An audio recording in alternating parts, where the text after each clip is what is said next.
नमस्कार, स्वागत है आप सभी का आपके ऑफिशियल यूट्यूब चैनल गुरुजी स्पेशल क्लासेस में। मैं हूं निमाइसाना, आपके समक्ष उपस्थित हूं साइकोलॉजी विषय वस्तु को लेकर। स्टूडेंट्स, आज की क्लास में हम डिस्कशंस करने वाले हैं आनुवांशिकता और पर्यावरण के प्रभाव पर बेस्ड प्रैक्टिस सेट 1 के बारे में।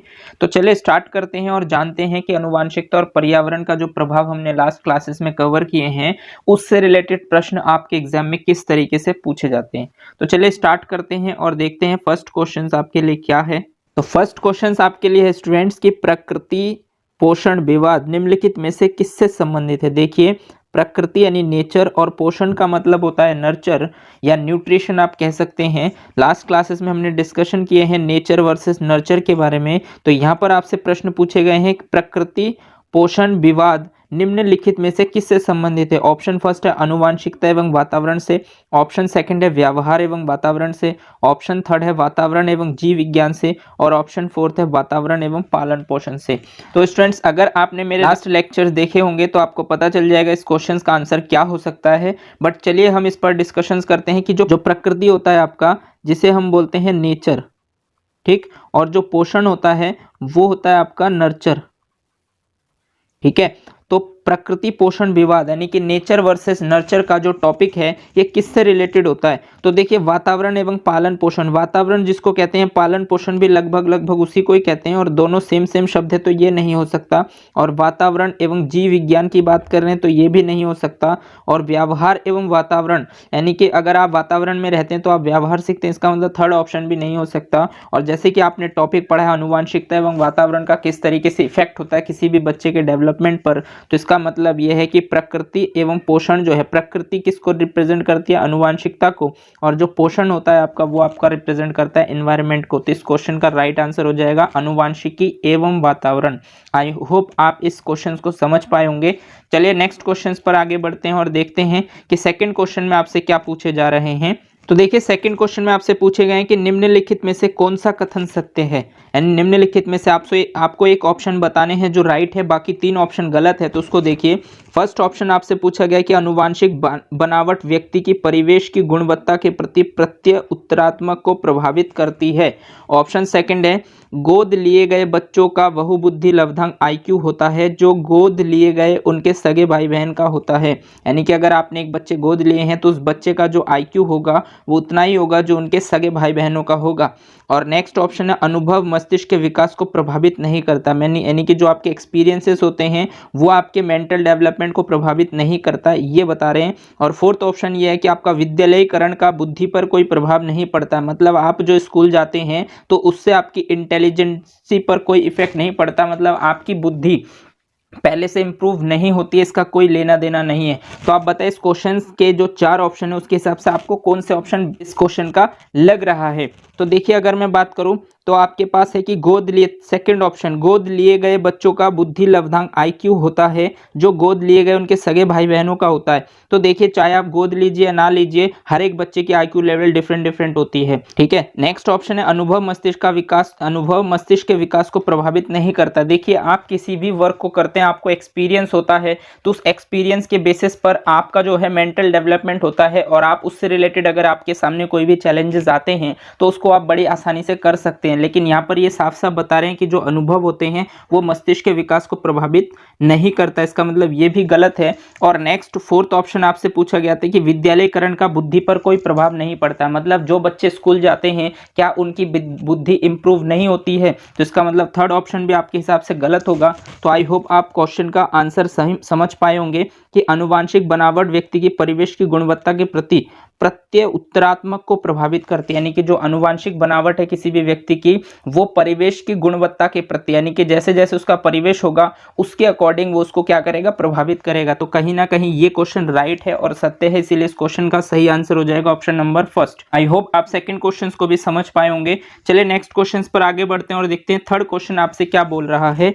तो देखिए, थर्ड क्वेश्चन में आपसे बोला गया है कि व्यक्तित्व विकास में डैश एक महत्वपूर्ण भूमिका का निर्वाह करता है। यानी कि जो पर्सनैलिटी का डेवलपमेंट होता है उसके लिए इस पोजीशन पर कौन सा वर्ड सेटिस्फाई करेगा कि इस क्वेश्चन को सही तरीके से रिप्रेजेंट करेगा। तो व्यक्तित्व विकास में डैश एक महत्वपूर्ण भूमिका का निर्वाह करता है। ऑप्शन नंबर फर्स्ट है अनुवांशिकता, वातावरण, अनुवांशिकता और वातावरण का मिश्रण और परीक्षाओं की संख्या। तो देखिए स्टूडेंट्स, अगर मैं बात करूं व्यक्तित्व विकास में अनुवांशिकता भी महत्वपूर्ण भूमिका का निर्वाह करता है, बिल्कुल सही बात है। वातावरण भी महत्वपूर्ण भूमिका का निर्वाह करता है। परीक्षाओं की संख्या भी व्यक्तित्व के विकास में चेंजेस करते हैं, बट सबसे बेस्ट ऑप्शन आपका हो जाएगा थर्ड, अनुवांशिकता और वातावरण का मिश्रण। अगर मैंने आपको कल लास्ट क्लासेस में बताया था कि अनुवांशिकता और वातावरण का जो इफेक्ट होता है वो ऐसे प्रभाव डालते हैं किसी भी बच्चे के डेवलपमेंट पे कि अगर आप इसमें से एक को वंचित रख देंगे तो उस बच्चे का डेवलपमेंट सही तरीके से नहीं होगा। तो इसका मतलब आप चारों ऑप्शनों में अगर देखेंगे तो सबसे बेस्ट ऑप्शन आपके अनुवांशिकता और वातावरण दोनों है। तो जब दोनों है तो आपको इसी के साथ जाना होगा। तो इसका मतलब थर्ड क्वेश्चन का जो राइट आंसर होगा वो हो जाएगा थर्ड, कि व्यक्तित्व विकास में अनुवांशिकता और वातावरण का जो मिश्रण है एक महत्वपूर्ण भूमिका का निर्वाह करता है। राइट आंसर आपका थर्ड हो जाएगा। आई होप आप समझ पाए होंगे। नेक्स्ट क्वेश्चन पर आगे बढ़ते हैं और देखते हैं फोर्थ क्वेश्चन आपके लिए क्या है। तो फोर्थ क्वेश्चन देखिए, निम्नलिखित में से कौन सा मुख्य रूप से अनुवांशिकता संबंधी कारक है। यानी कि इनमें चार ऑप्शन होंगे और उसमें से आपको बताने हैं कि कौन सा उसके हेरिडिटी से रिलेट करते हैं, यानी कि हेरिडिटी में वो लक्षण आपको दिखाई देते हैं, वो फैक्टर आपको बताने हैं। तो आंखों का रंग, ठीक, क्या आंखों का रंग अनुवांशिकता से संबंधित है, यानी हेरिडिटी से संबंध है, या सामाजिक गतिविधियों में भागीदारिता, यानी कि जो आप सामाजिक गतिविधियां करते हैं, जो दूसरों के साथ समाज में गतिविधियां करते हैं, क्या वो अनुवांशिकता से रिलेटेड होते हैं।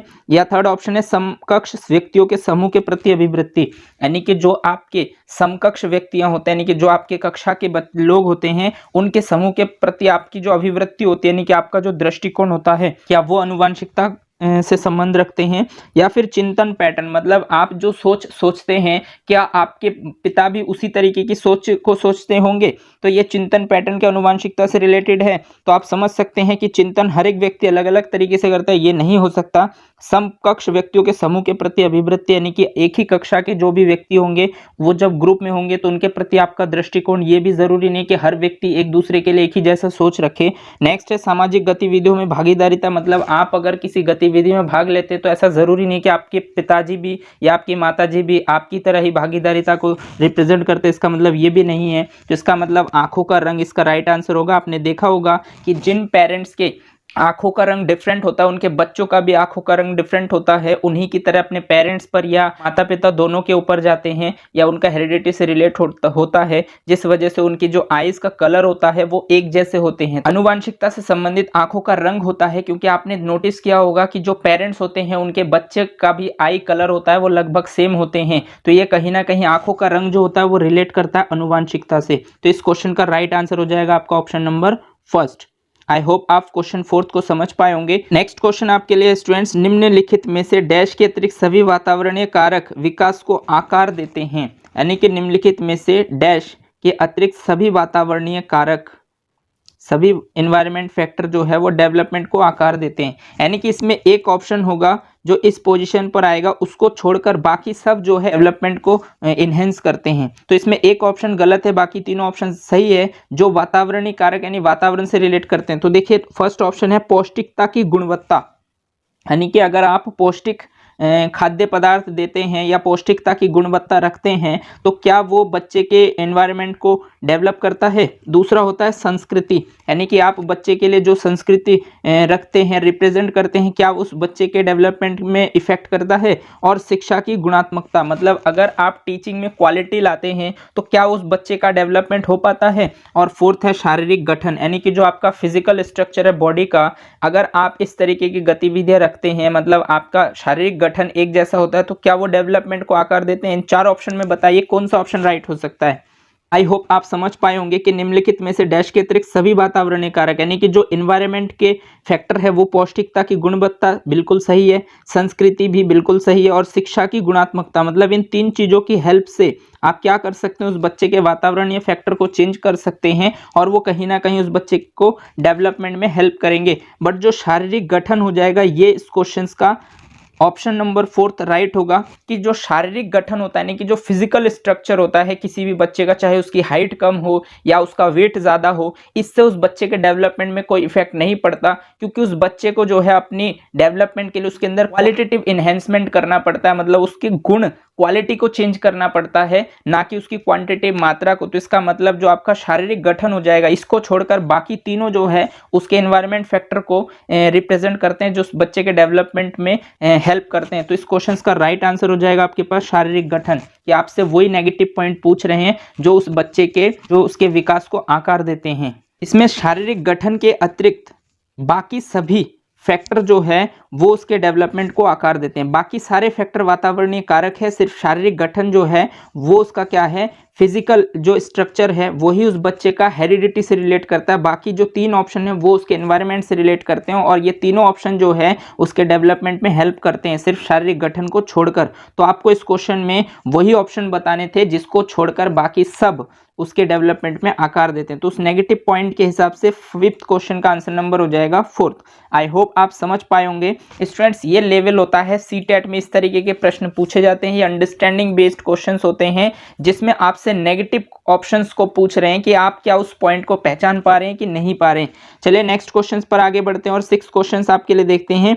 सिक्स क्वेश्चन है आपके लिए, अनुवांशिकता को डैश सामाजिक संरचना माना जाता है। देखिए जो हेरिडिटी है वो किस प्रकार की सामाजिक संरचना माना जाता है, ये गौण होता है या फिर ये गत्यात्मक होता है यानी गतिशील होते हैं, या फिर ये स्थिर होते हैं, या फिर ये प्राथमिक होते हैं। तो स्टूडेंट्स अगर आपने मेरे लास्ट लेक्चर को अच्छे से सुना होगा या अच्छे से देखा होगा तो आप समझ पाए होंगे कि जो हेरिडिटी होता है वो आपका फिक्स होता है, ठीक है, वो चेंजेबल नहीं होते हैं। जो आपकी हेरिडिटी है ये फिक्स्ड है, स्थिर है, ये कभी भी चेंज नहीं होते हैं। बट जो एनवायरनमेंट होते हैं वो चेंजेबल होते हैं। तो इस हिसाब से अनुवांशिकता को डैश सामाजिक संरचना माना जाता है, तो एक स्थिर सामाजिक संरचना माना जाता है। इसका मतलब इस क्वेश्चन का राइट आंसर हो जाएगा आपका थर्ड। स्टूडेंट्स इस तरीके के क्वेश्चन जो होते हैं वो ईजी होते हैं कि आपके पास चार ऑप्शन होते हैं और उसमें से एक ऑप्शन को आपको छांटना होता है। बट जो नॉट वाले क्वेश्चन होते हैं यानी कि जिसमें आपको नेगेटिव पॉइंट्स को छांटना होता है वो क्वेश्चन थोड़े से टफ होते हैं। इसके लिए आपकी अंडरस्टैंडिंग लेवल अच्छी होनी चाहिए कि आप कंटेंट को या जो टॉपिक है उसको अच्छे से समझ पा रहे हैं कि नहीं पा रहे। जब आप अच्छे से समझेंगे तभी उसमें से आप नेगेटिव पॉइंट्स को ढूंढकर अलग कर सकते हैं। तो इसीलिए आपके लिए इस तरीके के प्रश्न जो है वो अब पूछे जा रहे हैं ज्यादातर कि आपकी अंडरस्टैंडिंग कितनी डेवलप हुई है। तो चलिए हम आगे बढ़ते हैं और नेक्स्ट क्वेश्चन पर डिस्कशन करते हैं और सेवेंथ क्वेश्चन देखते हैं आपके लिए कि किस प्रकार के हैं। तो चलिए सेवेंथ क्वेश्चन देखिए, मानव व्यक्तित्व परिणाम है, यानी कि जो ह्यूमन का जो पर्सनैलिटी होता है वो किसका रिजल्ट होता है। ऑप्शन नंबर फर्स्ट है केवल अनुवांशिकता का, पालन पोषण और शिक्षा का, अनुवांशिकता और वातावरण की अंत्यक्रिया का, या केवल वातावरण का। तो देखिए जो मानव व्यक्तित्व है ना, ह्यूमन डेवलपमेंट, ह्यूमन पर्सनैलिटी है वो किसका रिजल्ट होता है, यानी कि ह्यूमन पर्सनैलिटी जो रिजल्ट होते हैं केवल अनुवांशिकता का, तो ये बिल्कुल नहीं हो सकता, ठीक है। पालन पोषण और शिक्षा का और केवल वातावरण का। फोर्थ ऑप्शन है केवल वातावरण। देखिए केवल वर्ड जो होते हैं ये नेगेटिव वर्ड्स होते हैं, जहां पर भी आपको दिख जाए तो आप इसे पहले ही खत्म कर दीजिए, ठीक है। तो केवल अनुवांशिकता का भी नहीं हो सकता, केवल वातावरण का नहीं हो सकता। अब इन दो ऑप्शनों में सेकंड और थर्ड में हम डिस्कशन करते हैं। तो पालन पोषण और शिक्षा का, और थर्ड ऑप्शन है अनुवांशिकता और वातावरण की अंत्यक्रिया का।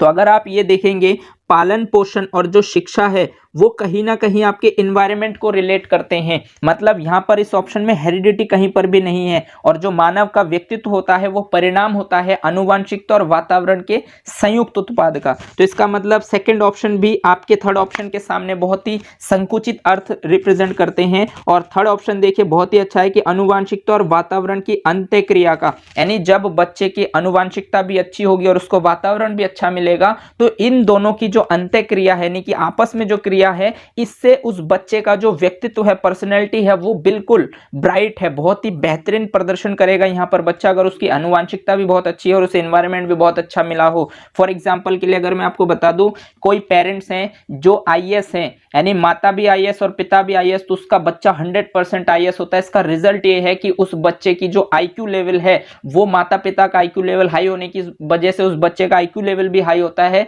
मतलब उसको हेरिडिटी बहुत अच्छी मिली है और उसके बाद उसके माता और पिता दोनों आईएएस है। इसका मतलब वो एनवायरनमेंट भी बहुत अच्छा देते हैं, यानी वातावरण भी बहुत अच्छा देते हैं। तो डेफिनेटली बात है जब आपका आईक्यू लेवल बहुत अच्छा होगा और आपको एनवायरनमेंट भी अच्छा मिलेगा तो वो बच्चा डेफिनेटली आईएएस बनेगा। तो यही इस क्वेश्चन का राइट आंसर हो जाएगा। राइट आंसर हो जाएगा मानव व्यक्तित्व परिणाम है अनुवांशिकता और वातावरण की अंत्यक्रिया का। आई होप आप इस क्वेश्चन को भी समझ पाए होंगे। चलिए नेक्स्ट क्वेश्चन पर आगे बढ़ते हैं और देखते हैं 8th क्वेश्चन आपके लिए क्या है। 8th क्वेश्चन देखिए स्टूडेंट्स आपके लिए है, माता पिता से संतानों को प्राप्त होने वाले गुणों को कहते हैं, यानी कि जो संतान जो होते हैं, बच्चे को जो उसके माता पिता से जो भी गुण प्राप्त होते हैं उसको क्या कहते हैं? वंश कहते हैं, वंशानुक्रम कहते हैं, वातावरण कहते हैं, या फिर इनमें से कोई नहीं कहते हैं। तो देखिए वातावरण तो उसको हम नहीं कहते और ना ही वंश कहते हैं, इनमें से कोई नहीं भी नहीं है। इस क्वेश्चन का राइट आंसर है वंशानुक्रम, जिसको हम बोलते हैं हेरिडिटी या फिर इसको आनुवांशिकता भी कहते हैं। तो माता पिता से प्राप्त गुणों को हम आनुवांशिकता या हेरिडिटी या फिर वंशानुक्रम कहते हैं। तो इस क्वेश्चन का राइट आंसर हो जाएगा आपके लिए वंशानुक्रम। बहुत ही सिंपल क्वेश्चन है, आई होप आप समझ पाए होंगे। चलिए नेक्स्ट क्वेश्चन पर आगे बढ़ते हैं और देखते हैं नेक्स्ट क्वेश्चन आपके लिए क्या है। तो निम्नलिखित में से कौन सा किसी बच्चे पर आनुवांशिकता का प्रभाव है? यानी कि इनमें जो ऑप्शन है आपके पास, इसमें से कौन सा किसी बच्चे के किसी बच्चे पर आनुवांशिकता का प्रभाव है? यानी कि यहाँ पर जो ऑप्शन है उन ऑप्शनों में से आपके हिसाब से कौन सा ऑप्शन जो है उस बच्चे की हेरिडिटी पर इफेक्ट करते हैं? तो देखिए विशिष्ट शारीरिक लक्षण, यानी कि जो बच्चे के जो फिजिकल लक्षण होते हैं, विशिष्ट स्पेशल जो उसके फिजिकल लक्षण हैं, क्या वो आनुवांशिकता का प्रभाव है? या विशिष्ट बुद्धि मतलब एक स्पेसिफिक इंटेलिजेंसी जो है, क्या वो आनुवांशिकता का प्रभाव है? या विशिष्ट चरित्र मतलब अगर उसका स्पेशल कैरेक्टर जो है वो आनुवांशिकता का प्रभाव है? तो बताएं तीनों ऑप्शन ए, बी और सी में पहला ऑप्शन आपके लिए है केवल ए, सेकेंड ऑप्शन है केवल बी, थर्ड ऑप्शन है ए एंड बी और फोर्थ ऑप्शन है ये सभी। तो आप बताइए कि इसमें से कौन सा उसके आनुवांशिकता के प्रभाव है? तो विशिष्ट शारीरिक लक्षण उसके आनुवांशिकता के प्रभाव है, बिल्कुल सही बात है। शारीरिक लक्षण जो होता है वो हेरिडिटी से रिलेट करता है। विशिष्ट बुद्धि भी उसके हेरिडिटी से रिलेट करते हैं, मतलब माता पिता में अगर बुद्धि अच्छी है तो उस बच्चे की भी बुद्धि अच्छी ही होगी मैक्सिमम चांसेस पर। अगर माता पिता मंद बुद्धि के हैं तो बच्चे भी लगभग मंद बुद्धि के ही होंगे, तो कहीं ना कहीं आनुवांशिकता से रिलेट करते हैं। और विशिष्ट चरित्र, देखिए माता पिता के कैरेक्टर जैसे होंगे उस बच्चे के अंदर भी वही कैरेक्टर देखने को मिलते हैं। तो इसका मतलब ये तीनों ऑप्शन जो है वो आनुवांशिकता के प्रभाव है, इसीलिए इस क्वेश्चन का राइट आंसर हो जाएगा आपका फोर्थ, ये सभी। आई होप आप समझ पाए होंगे नाइन्थ क्वेश्चंस को, ये लेवल होते हैं सीटेट में।